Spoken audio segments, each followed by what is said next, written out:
I'm afraid I can't tell you what you want to hear, counselor. The DNA in the sample doesn't belong to Lawrence Jacobs. Well, I find that hard to believe, since Jacobs admitted to having an extramarital affair with the victim and was seen leaving the apartment that evening. The DNA in the apartment does match Lawrence Jacobs.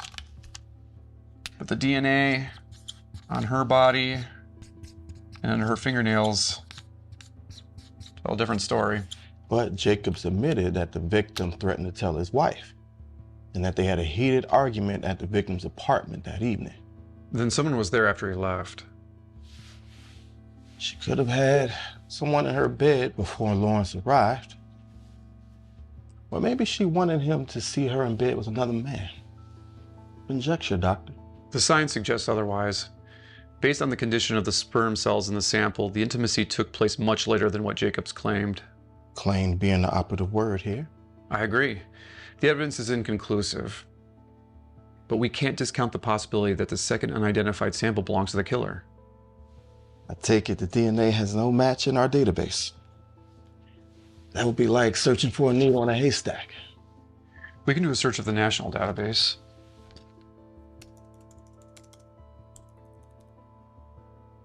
I understand this would be convenient to pin this on Jacobs, but we have a responsibility here to the truth.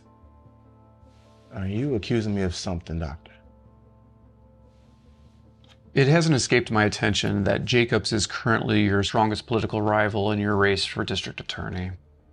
Since you're not an officer of the court, i.e. an attorney trying this case, you have no counsel,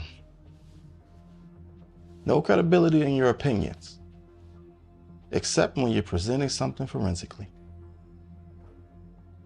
Your sentiments mean nothing in this case, doctor. Understood. Apologies for the speculations, counselor. My official report will simply state that on the night in question, the victim was intimate with an unknown male at least 4 hours after Lawrence Jacobs left the apartment, and that he left no significant DNA behind at the scene that would match to Jacobs, nor were there any marks on his body that would indicate he had a struggle with the victim. I'm sure you'll understand that my report will also state that there were traces of blood from an unknown third party found on the victim's bed and on the floor of the victim's apartment. Now, if you'll excuse me, counselor, I have work to do.